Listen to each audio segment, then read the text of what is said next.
Sir, stop right there. Show me your ID now. Officer, I'm heading into City Hall for work. What's the legal reason for this stop? You're acting suspicious. Hands where I can see them. Suspicious isn't a crime. Am I being detained? Yes or no? You're being... The voice came sharp and public, cutting through the morning noise outside City Hall. Sir, stop right there. The black man froze mid-step, 1 foot already on the marble stair. He turned slowly. Excuse me? The officer stepped closer, hand resting near his belt. I said, stop. You need to show me some identification. It was 8:42 a.m. Traffic hummed behind them. Buses hissed as they pulled away from the curb. The smell of exhaust mixed with fresh coffee drifting from a cart across the plaza. City employees streamed past in suits and ID lanyards, most of them not slowing down. The man adjusted the leather strap of his briefcase on his shoulder. Officer, I'm late for a meeting inside. Is there a problem? The officer looked him up and down. Dark skin. Tailored but modest navy suit. No city badge visible on the outside. You were walking too fast and looking around. We've had reports of suspicious activity in this area. The man blinked once. Suspicious how I work here. The officer's jaw tightened. I asked for your ID. A few people nearby slowed. A woman near the steps lifted her phone without saying a word.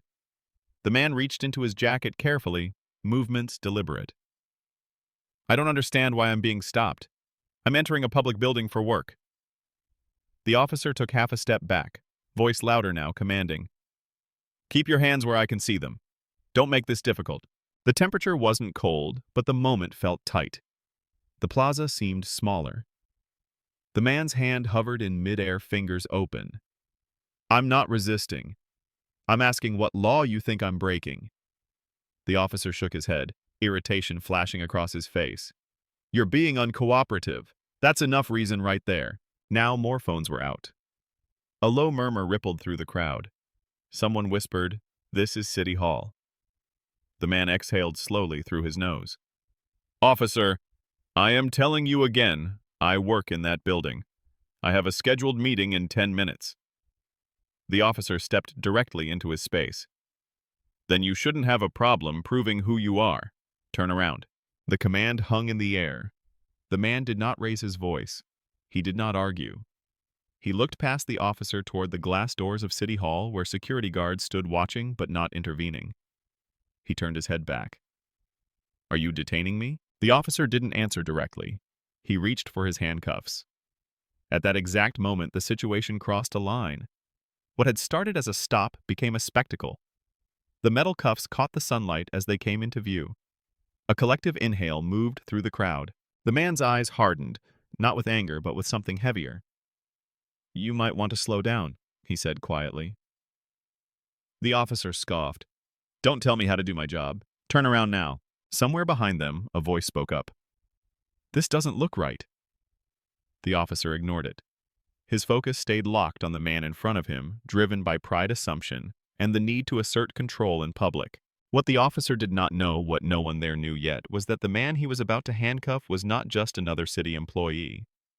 He wasn't a visitor, he wasn't a threat. He was the deputy mayor of the city, and this moment was about to change every career involved. Before the handcuffs closed, before careers tilted off their axis, the story of the man on the City Hall steps had already been written over decades. His name was Daniel Brooks. 46 years old, born on the east side of the city in a neighborhood most officials only mentioned during campaign season. Sirens were part of his childhood soundtrack. So were eviction notices taped crookedly to apartment doors. Daniel learned early how authority sounded when it wasn't meant to protect you. He learned how to keep his hands visible, how to lower his voice, how to survive encounters that could turn dangerous without warning. His mother worked 2 jobs. His father drove buses for the city until his heart gave out at 52. Daniel studied at the kitchen table, light flickering noise seeping through thin walls. He earned scholarships, first to a state university, then law school. He worked nights, slept in his car between shifts more than once. Professors noticed his discipline. Community organizers noticed his anger, quiet but focused. He didn't want revenge. He wanted systems to work the way they were supposed to. Daniel entered public service instead of private law, housing policy, civil rights, city planning. He became known for reading every file himself, for walking neighborhoods instead of flying over them in reports, for listening longer than he spoke. When protests filled streets after a police shooting, he was the official residence asked for by name. At 44, he was appointed deputy mayor. Not ceremonial, operational, budget oversight, police reform task forces. Meetings that started early and ended late. He wore his position lightly. No entourage, no flashing credentials. He believed authority should explain itself, not announce itself. That belief was about to be tested in the most public way possible. Now rewind to the man holding the cuffs. Officer Mark Ellison, 38 years old, 11 years on the force. A resume that looked clean at first glance. Commendations for arrests, strong physical evaluations, dependable attendance. But buried in internal records were patterns. Ellison had been written up before. Not fired, not suspended. Counseling memos. Use of language concerns. Failure to de-escalate. Complaints from civilians that never reached court. Not sustained. Insufficient evidence. No body camera footage flagged at the time. Supervisors described him as aggressive but effective. Old school policing, they said. Ellison grew up in a family that revered the badge. His uncle was a cop. His grandfather too. Stories at holidays were about control and order, about respect being demanded, not earned. Ellison absorbed the idea that hesitation was weakness, that backing down in public was the same as losing authority. In recent years, City Hall had become a symbol to him. Protests, oversight committees, civilian review boards, all things he believed tied officers' hands. Daniel Brooks's policy initiatives had crossed Ellison's radar more than once. New training mandates, new reporting requirements. Reforms Ellison called political interference. But on that morning, Ellison didn't know the name of the man he stopped. Or maybe he didn't need to. He saw a black man moving quickly near City Hall, dressed professionally but without visible credentials. His mind filled in gaps before facts could. Suspicion formed first. Justification followed. Ellison had made similar stops before. Most ended quietly. People complied, apologized, left. Each time reinforced his belief that his instincts were right, that compliance meant correctness, that no complaint meant no harm done. This stop felt different, though Ellison wouldn't admit it. Too many eyes, too public, too close to the building where power actually lived. When Daniel asked questions instead of submitting immediately, Ellison felt the familiar heat rise, the feeling of being challenged. He did not see a deputy mayor. He saw someone who did not fit his internal picture of who belonged where. And instead of pausing, he leaned harder into authority because that had always worked before. These two men had been moving toward this moment from opposite ends of the same city. One shaped by navigating power carefully. The other shaped by wielding it without challenge. The collision was inevitable, and now with phones recording and the plaza watching the pasts they carried, were about to crash into the present in a way neither could undo. The plaza no longer felt like a place people passed through. It felt like a stage. Daniel Brooks stood where the stone met the steps, hands visible, shoulders squared, while Officer Ellison angled his body to block the entrance. The glass doors of City Hall reflected the scene back at them, two figures locked in a moment that was growing heavier by the second. Daniel spoke calmly, each word measured. "Officer, I can show you my work identification if you tell me why you're detaining me." Ellison shook his head, lips tight. "I don't need to explain myself to you. You need to comply first." The word comply landed hard. It echoed differently now that more people were watching. A man in a gray suit slowed to a stop a few feet away. A woman with a stroller paused near the curb. Phones were no longer subtle. Arms were raised openly. Someone started narrating under their breath for a live stream. City Hall security guards exchanged glances but stayed put, unsure whether to step in or stay neutral. Daniel reached slowly into his jacket and pulled out a slim card holder. He held it up without stepping closer. "This is my city-issued ID." Ellison didn't take it. He didn't even lean in to look. "Put it away. I didn't ask for that. I asked for your driver's license." Daniel frowned, confusion flickering across his face for the first time. "I'm not driving. I walked here from my office." Ellison's voice rose half a notch. "Don't argue with me. Turn around and put your hands behind your back." A woman from the crowd spoke louder now. Why are you doing this? He hasn't done anything. Ellison snapped his head toward the sound. This is none of your business. Step back. The woman didn't move. She steadied her phone instead. Daniel inhaled slowly. Officer, I'm asking you to pause for a moment. There are cameras everywhere. You don't have probable cause. Ellison laughed once, short and sharp. I decide what probable cause is. That sentence rippled through the crowd like a shockwave. A city employee near the steps whispered to another, Is that Daniel Brooks? The name floated quietly at first, uncertain, then a little louder as recognition spread. Someone pulled up a photo on their phone. The man in the suit by the curb looked again, eyes widening. Ellison missed it all. His focus narrowed, tunneled.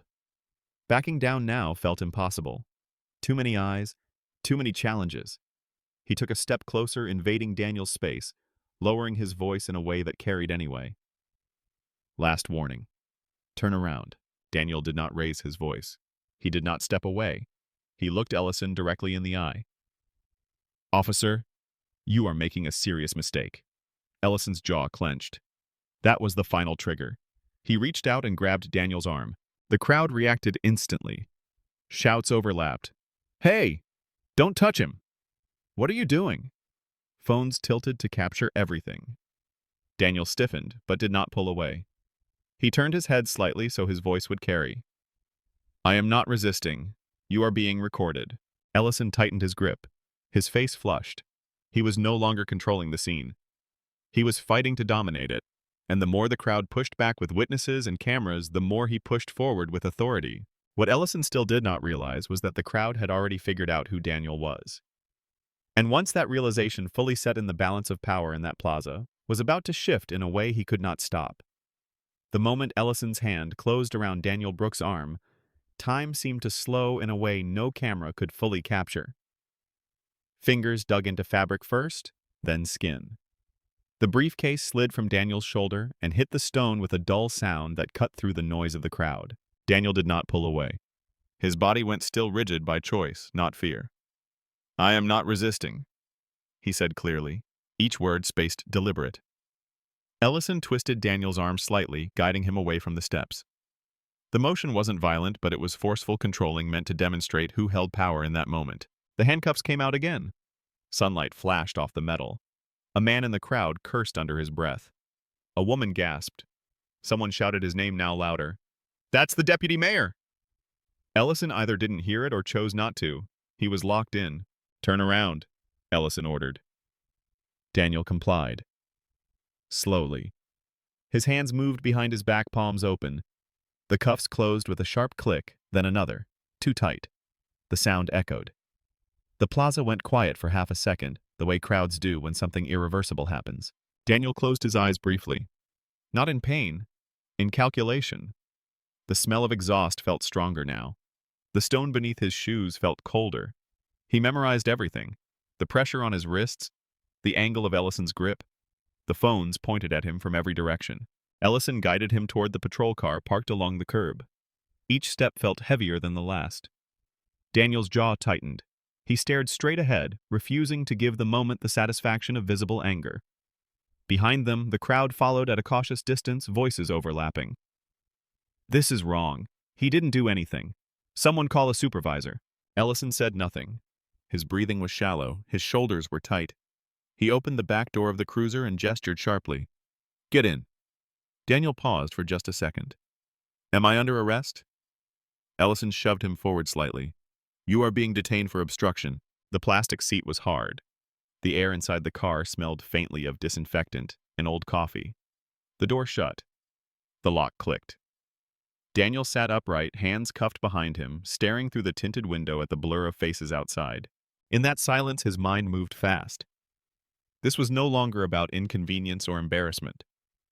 This was about constitutional violations unfolding in real time. About evidence being created with every second of footage. About how many times he had heard stories like this from people who did not have his resources or position. Ellison walked around to the driver's side. He hesitated with his hand on the door handle. Just for a beat. Doubt flickered there, small and dangerous. Then he pushed it down and got in. The engine started. The cruiser pulled away from City Hall as voices rose behind it. As the building receded in the distance, Daniel exhaled slowly. The injustice was complete now. Public, documented, irreversible. And somewhere in the officer's chest, beneath the uniform and training and pride, a quiet unease began to form. A sense that this stop had crossed into something he could not talk his way out of. The patrol car rolled into the secured underground entrance 20 minutes later. The concrete walls swallowed the sound of the engine as Ellison parked and cut the ignition.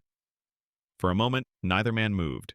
The air inside the car felt heavier than it had outside, as if the building itself pressed down on the mistake that had just arrived.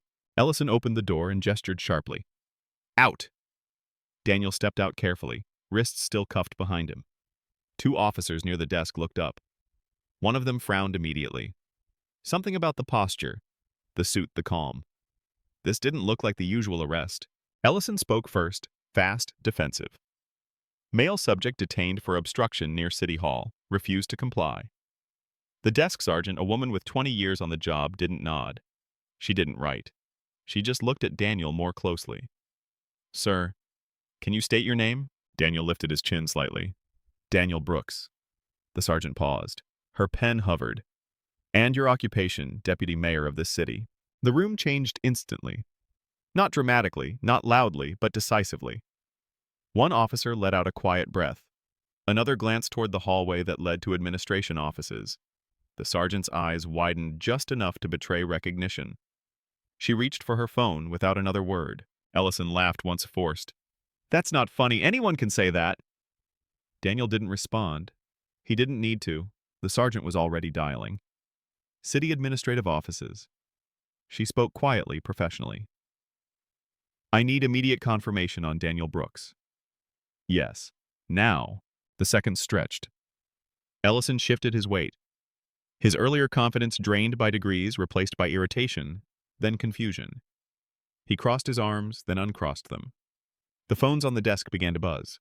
A door down the hall opened. Footsteps approached quickly. The chief of staff entered the room, jacket half on expression tight. His eyes went straight to Daniel. He stopped cold. Daniel, that single word landed harder than any accusation. Ellison's face drained of color. The chief of staff turned slowly toward him. Why is the deputy mayor in handcuffs? Silence. Ellison opened his mouth, then closed it. The sergeant spoke instead. He was detained outside City Hall. The chief of staff exhaled sharply. Detained. He looked back at Daniel. Are you hurt? Daniel shook his head once. Calm. Controlled. But his eyes said everything. Unlock the cuffs! Now! The order was quiet but absolute. An officer stepped forward immediately. The metal clicked open. Daniel rolled his wrists slowly, red marks already visible. Ellison took a step back, instinctive, as if distance could protect him. He stared at the floor, then back up, panic flickering across his face. I didn't know he started. I was doing my job. The chief of staff cut him off. Your job does not include handcuffing elected officials on the front steps of City Hall without cause. Phones were ringing non-stop now. The incident had outrun the building. The videos were already everywhere. Ellison could feel it without being told.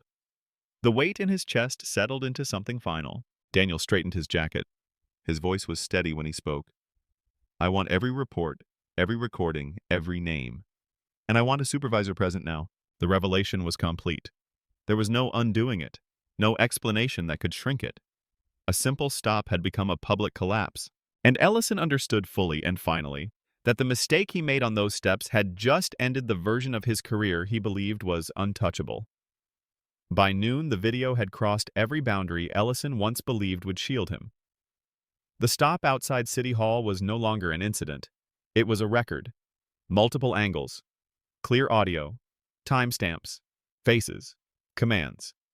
The city seal visible behind everything. There was nowhere for the story to hide. Daniel Brooks did not speak to the press that day. He didn't need to. The footage spoke with brutal precision. A deputy mayor detained and handcuffed for walking into his own workplace. Commentators broke it down frame by frame. Former prosecutors, civil rights attorneys, retired officers. Every analysis reached the same conclusion. There was no legal justification. By evening, the city announced an internal investigation. By morning, the investigation had expanded. Body camera footage from Ellison's shift was pulled. Dispatch logs were reviewed. Training records surfaced. Patterns began to emerge. Stops that escalated quickly. Reports written defensively. Language that framed compliance as obedience rather than cooperation. Daniel filed suit within days. The complaint was detailed and restrained. Unlawful detention, false arrest, violation of constitutional rights, racial profiling, failure to supervise, failure to train. The defendants included Ellison individually and the city itself. The filing referenced specific timestamps from the video, specific policies violated, specific warnings ignored. Public reaction was immediate and unforgiving. The video reached millions of views in 48 hours. Comment sections filled with stories that sounded too familiar. People who had been stopped for walking, for standing, for existing in the wrong body in the wrong place. Protesters returned to the city hall steps, not loud, not chaotic, but persistent. The police department placed Ellison on administrative leave within 24 hours. 1 week later, after preliminary findings, he was terminated. The announcement was brief. Policy violations, conduct unbecoming, loss of public trust. No appeal could erase the footage. No union statement could soften the reality. The investigation did not stop with him. Supervisors were questioned. Complaint histories were re-examined.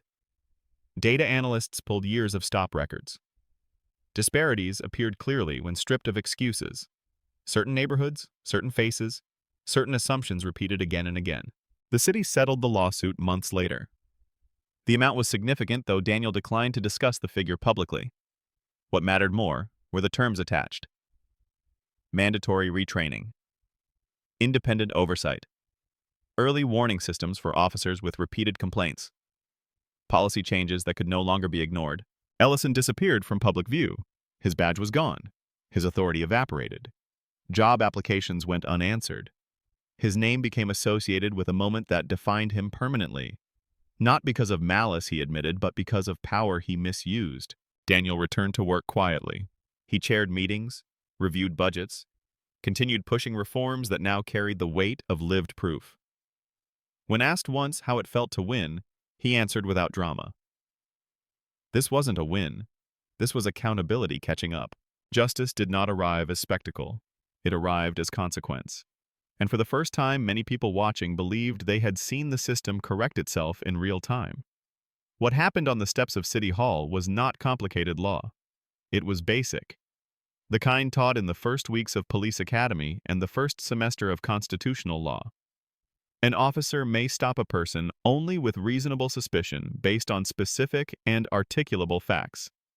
Walking quickly, looking around, wearing a suit without visible credentials. None of these meet that standard.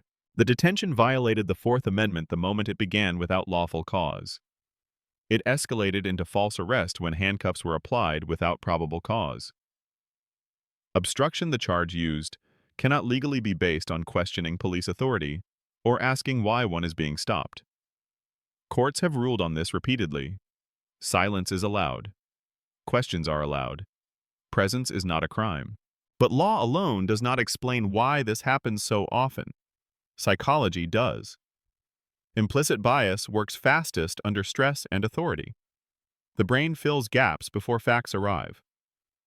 When power goes unchallenged often enough, challenge itself begins to feel like threat. Officer Ellison did not need hatred to cause harm.